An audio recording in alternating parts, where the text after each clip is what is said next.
ভাবুন তো, আপনার পকেটে আছে মাত্র অল্প কিছু টাকা।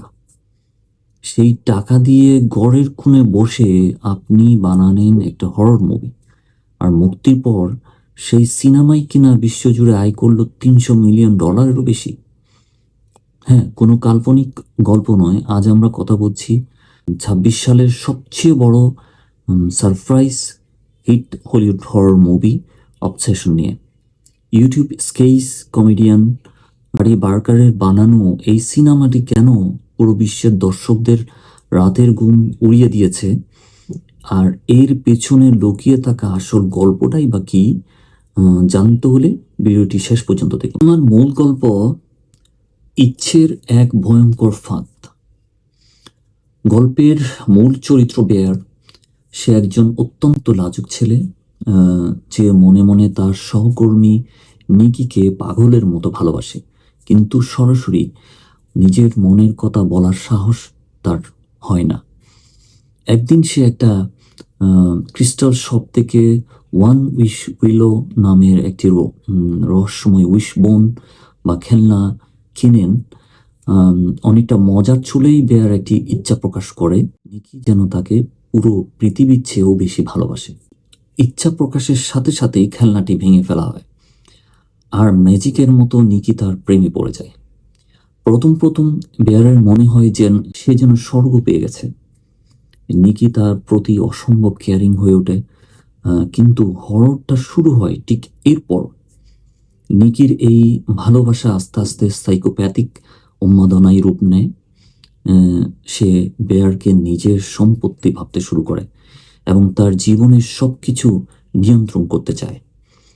অতি ভালোবাসা কিভাবে একটি মানুষের স্বাভাবিক সত্তাকে ধ্বংস করে চরম রক্তকয়ী হররে রূপ নিতে পারে, তা নিয়ে এই সিনেমার গল্প। এবার আসি এই সিনেমার সবচেয়ে প্লাস পয়েন্টগুলোতে।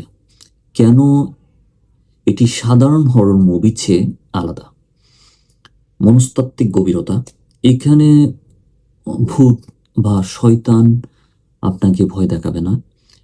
ভয়টা আসবে সম্পর্কের চরম অবসেশন এবং হিউম্যান সাইকোলজি থেকে। কাউকে জোর করে ভালোবাসতে বাধ্য করলে তার পরিণতি কতটা ভয়ঙ্কর হতে পারে তা ফুটিয়ে তোলা হয়েছে। অনবদ্য অভিনয়। নিকি চরিত্রে অভিনয় করা ইন্দি নেভারিতি পুরো সিনেমায় নিজের কাঁধে টেনেছেন।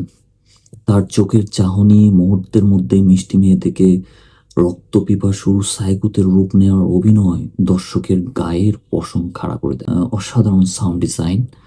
লো বাজেট হওয়া সত্ত্বেও এর ব্যাকগ্রাউন্ড মিউজিক এবং সাউন্ড ইফেক্ট প্রতিটি প্রতিটি দৃশ্যকে অত্যন্ত শ্বাসরুদ্ধকর করে তুলেছে।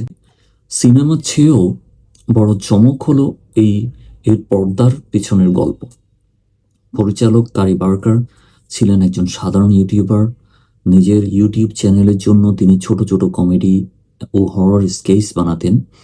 মাত্র $৭৫,০০০, প্রায় ৯০ লক্ষ থেকে ১ কোটি টাকা বাজেটে লস অ্যাঞ্জেলসে মাত্র ২০ দিনে তিনি এই সিনেমাটির শুটিং শেষ করেন। এরপর সিনেমাটি যখন টরন্টো ইন্টারন্যাশনাল ফিল্ম ফেস্টিভ্যালে দেখানো হয়, তখন নামকরা স্টুডিওগুলো এটি কেনার জন্য মারামারি শুরু করে এবং শেষ পর্যন্ত ফোকাস ফিচার্স $15 মিলিয়ন এই ডিস্ট্রিবিউশন রাইটস কিনে নেয়। এই সিনেমার সফলতা আমাদের দারুণ একটি শিক্ষা দেয়।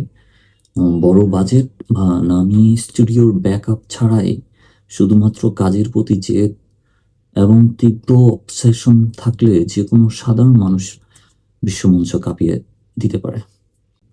সুতরাং অবসেশন শুধু একটি হরর মুভি নয়, এটি স্বাধীন চলচ্চিত্র নির্মাতাদের এবং আমাদের মতো সাধারণ কন্টেন্ট ক্রিয়েটরদের জন্য এক বিশাল অনুপ্রেরণা।